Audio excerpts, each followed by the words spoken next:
नववर्ष पर जिस तरह से हम बता रहे हैं कि बनी के लोगों को एक बड़ा तोहफा स्मार्ट मीटर के रूप में मिलने जा रहा है और ऐसे में कई सारे शिकायत भी हैं और कई सारे सवाल भी हैं कि जिस तरह से सरकार और विभाग ये बता रहा है कि प्रॉपर मॉनिटरिंग होगी और साथ में एक ट्रांसपेरेंसी बनी रहेगी, दोनों कंज्यूमर और विभाग के पास सेम डाटा रहेगा, तो वहीं बिजली चोरी पर रोकथाम के साथ साथ एक बिजली व्यवस्था में बड़ा सुधार आने की बात सरकार और विभाग कह रहा है।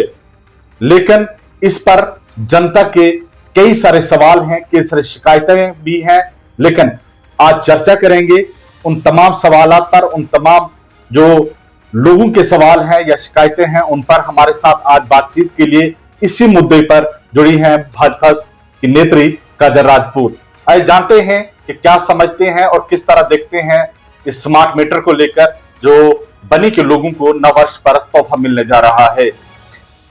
मैम, किस तरह देखते हैं स्मार्ट मीटर को?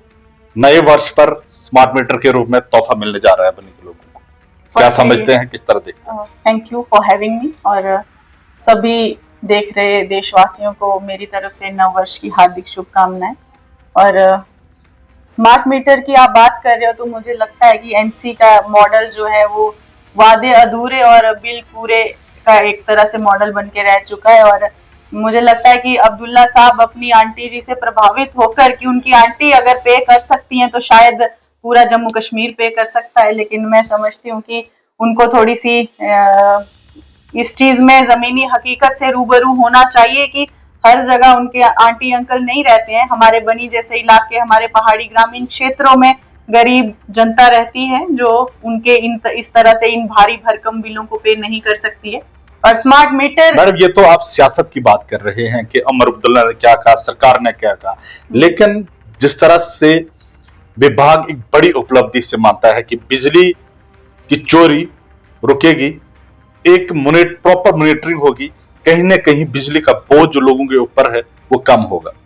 देखिए, स्मार्ट मीटर का मुद्दा जहां तक मैं समझती हूँ ये कोई तकनीक या टेक्नोलॉजी का मुद्दा नहीं है, ये जमीनी हकीकत का मुद्दा है। तो एनसी सरकार को, हमारे बनी के विधायक जी को सबसे पहले जमीनी हकीकत से रूबरू होना जरूरी है कि हमारे इलाके की हालत क्या है। आप स्मार्ट मीटर लगाने जा रहे हो, किस तरह से वो वेलकमिंग है हमारे लोगों के लिए, और क्या आप पहले बुनियादी सुविधाएं देने के लिए आप लोगों को दे पा रहे हो, पहले उन चीजों को देखिए। आप इलाके में जाइए, किस तरह से लकड़ी के खंबे इलाके में लगे हुए हैं, किस तरह से कमजोर तारें वहां पर लटकी हुई हैं, ट्रांसफार्मर जर्जर हालत में हमारे इलाके में है, लो वोल्टेज, ट्रिपिंग प्रॉब्लम, घंटों कटौती, और फिर आप स्मार्ट मीटर ला रहे हो। ये कौन सा तोहफा आप लोगों को दे रहे हो? ये लोगों को एक आप जो एक आर्थिक लोगों की स्थिति है उसको और बोझ के तले लोगों को, आप गरीब जनता को दबा रहे हो। और आप कौन सी गारंटी दे रहे हो हम लोगों को कि उसके बाद बिल कम होंगे? कैसे होंगे? आप रीडिंग कैसे करने वाले हो? और अभी कैसे आप जो अभी के मीटर लगाए हैं वो कितने सक्सेसफुल रहे आपके, जो आपके स्मार्ट मीटर जो है हमारे ग्रामीण क्षेत्रों में सक्सेसफुल होने वाले हैं? आप उन लकड़ी के खंभों के ऊपर स्मार्ट मीटर लटकाने वाले हो, क्या आप उसमें लोगों की कोई जोखिम, कोई हादसा का न्योता नहीं दे रहे हो आप? दूसरा, आप रीडिंग कैसे करने वाले हो? जहां पर नेटवर्क प्रॉब्लम हमारे इलाके में इतनी है, आप डेटा एनालिसिस कैसे करने वाले हो? पहले आप उन चीजों को क्लियरिटी दीजिए, उन चीजों को ठीक करिए, बेसिक सुविधाएं लोगों को दीजिए, तारे, खंबे, ये सब चीजें, ट्रांसफार्मर अच्छे वहां पर, पूरे रोड्स, ये सब चीजें, फैसिलिटी पहले लोगों को दीजिए, उसके बाद हम आपके स्मार्ट मीटर का वेलकम करेंगे। चोरी की बात विभाग कहता है, क्या स्मार्ट मीटर के लगने के बाद वो चोरी रुक पाएगी? कैसे आप चोरी की बात कर रहे हो कि अभी बिजली चोरी हो रही है और स्मार्ट मीटर लगने के बाद चोरी नहीं? पहले तो हमारे इलाके में आप इस चीज को कामयाब करने कैसे वाले हो और कैसे चोरी रोकने वाले हो, और गारंटी क्या है उस चीज की? आप पहले गारंटी तो दीजिए ना। आपके पास कोई गारंटी नहीं है। आप पहले वादे करते थे कि हम 200 यूनिट फ्री बिजली देंगे, और आपने एक इंटरव्यू भी सुना होगा उमर अब्दुल्ला जी का, जहां पर वो कहते हैं कि ये स्मार्ट मीटर लगाने आ रहे हैं और मैं देखूंगा असेंबली चुनाव के बाद कौन आता है स्मार्ट मीटर लगाने के लिए। अब आप खुद के झोले उठा के हर जगह चल पड़े स्मार्ट मीटर्स लोगों को तोहफा देने। ये आपके वादे हैं, ये आपका स्टैंड है? आप पहले जमीनी अगर हकीकत से रूबरू बनी होइए। जैसे दूरदराज क्षेत्र की बात करें, जिस तरह से आपने कहा कि अभी भी सरसब्ज पेड़ों और लकड़ी के पोल के सारे लोगों को बिजली मुहैया हो रही है, ऐसे में कैसे पॉसिबल होगा स्मार्ट मीटर यहाँ पे लगाना? और अगर हम जानकारी की बात करें तो आपके पास क्या जानकारी है? प्रीपेड मीटर रहने वाले हैं, पोस्टपेड हैं, और कौन से क्षेत्र हैं जहां पर ये स्मार्ट मीटर लगने वाले हैं?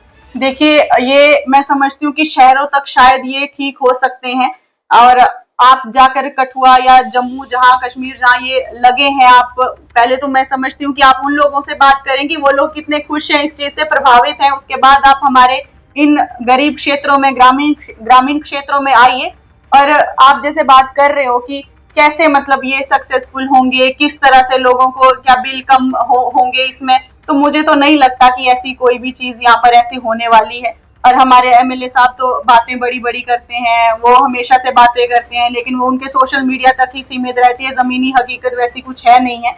वो बात करते हैं हमने यहाँ बिजली दी, हमने यहाँ पर पुल दे दिए, हमने यहाँ पर रोड दे दी, कैपेक्स बजट पहले कौन सा नहीं आता था कि अब कुछ नया लाया उन्होंने। नए साल में तोहफा हमारे लिए वो होता, अगर वो हमारे यहाँ पर केंद्रीय विद्यालय खुलवा देते, हमारे लिए तोहफा होता। रामकोट में खुल गया, सतीश जी लेकर आ गए भाजपा विधायक, तो मैं समझती कि वो तोहफा हमारे लिए होता, और हम भी प्रशंसा करते उस चीज की कि यहाँ पर भी हमारे बच्चे क्लासेस में बैठते, 6 रूम की जहाँ बात हुई 4 ही बनवा देते, लेकिन नहीं बनवा पाए। पहाड़ी स्टेटस की बात करते थे, आपने आरबीए में उसकी परसेंटेज में कटौती करवा दी, वहां पर ये तोहफा आप हम लोगों को लेकर आए। आप युवाओं के, जहाँ पर हमारे युवा कुछ स्पेशल कोटा में उनको आरबीए की तरफ से जो आगे कई अच्छी पोस्टों पर जाते थे, बड़ी पोस्टों पर जाते थे, आपने ये तोहफा की उसका आरबीए भी आपने एसटी स्टेटस तो कहा, पहाड़ी स्टेटस लाना था आपने, लेकिन आपने आरबीए भी हमारा खत्म कर दिया, आपने हमें ये तोहफा दिया है। आप म्युनिसिपैलिटी की बात करते हो, हमने कितनी बार उसके लिए प्रोटेस्ट किए, कितनी बार हमने मुद्दे जो रखे, हमारा इंटरव्यू लेकिन था वो वो नहीं स्मार्ट लाया मीटर को आपने। लेकर था, लेकिन आप पहाड़ी स्टेटस या और कुछ कई सारे आरोप यहाँ पर अब लगा रहे हैं या बात कर रहे हैं उन मुद्दों पर। लेकिन अगर हम पहाड़ी स्टेटस की बात करें, वो भाजपा की ही देन है, बाकी जगहों पर जाना और बनी को इग्नोर करना।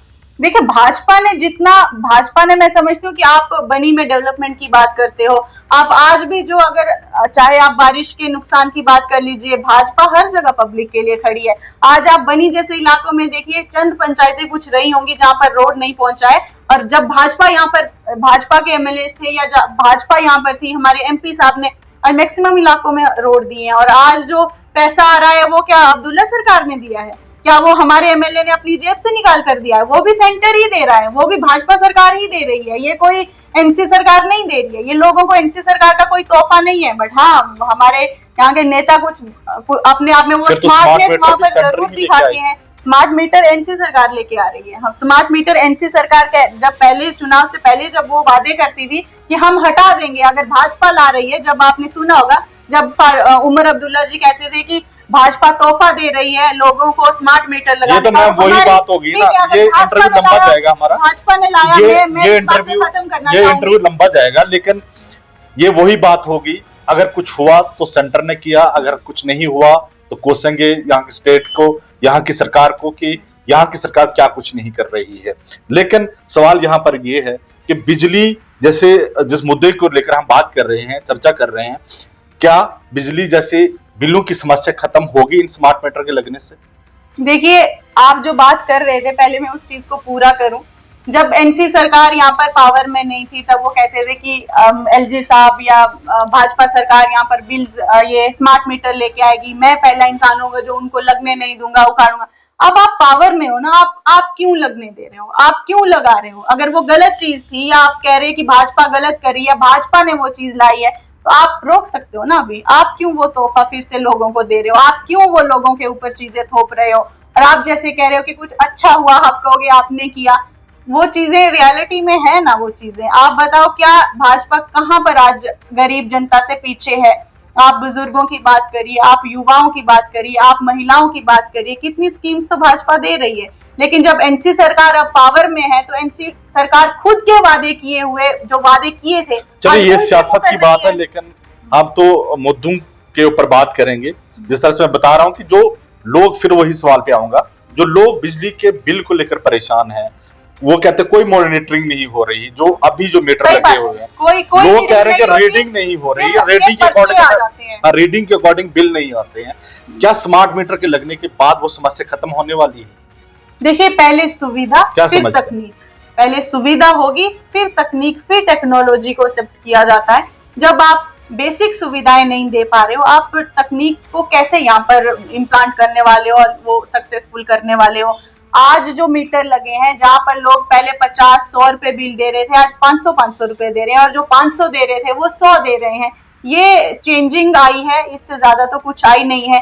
आप स्मार्ट मीटर लगाओगे उन लकड़ी के खंभों के ऊपर, आप डेटा एनालिसिस कैसे करोगे? जहां नेटवर्क नहीं है, पोर नेटवर्क है, आप कैसे एनालिसिस करोगे उस डेटा का?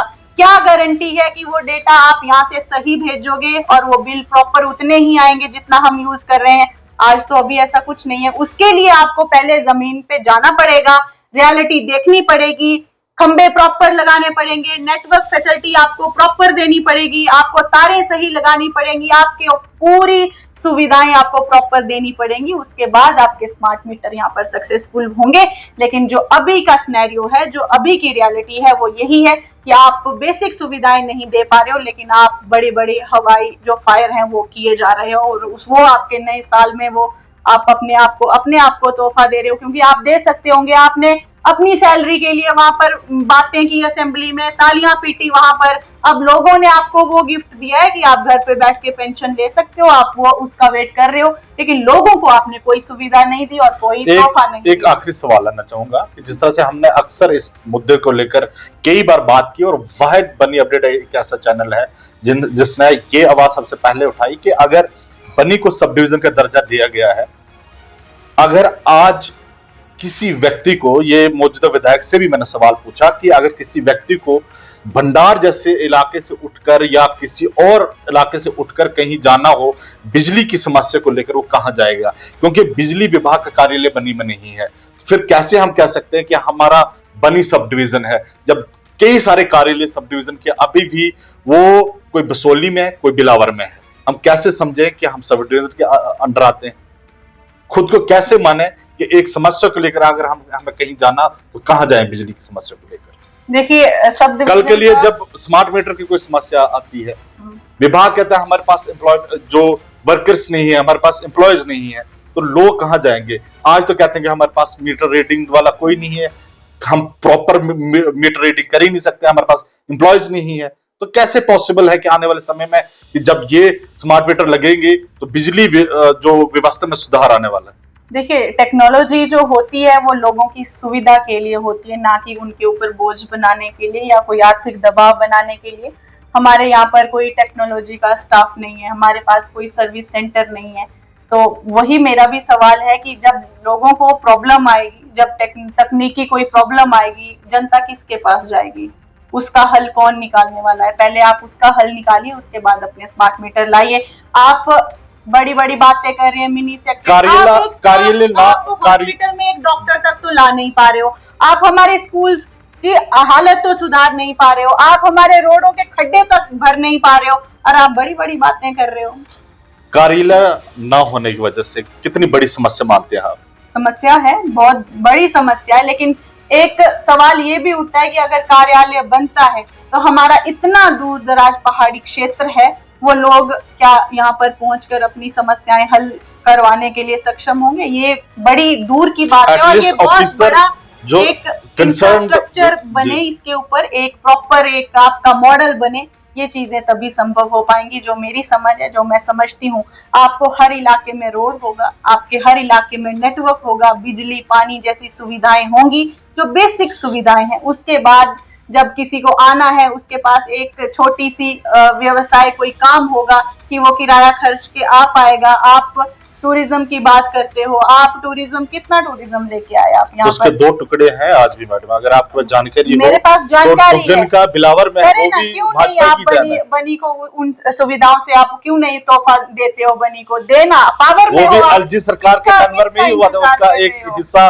बसोली के साथ जोड़ा, दूसरा हिस्सा बिलावर तो अभी करे ना, अभी किसने रोका है इनको? अगर उन्होंने वो तो दिया ना, एटलीस्ट दिया तो कुछ ना कुछ, चाहे वहां 2 हिस्से में दिया, तमाम समस्याओं का समाधान क्या मानते हैं?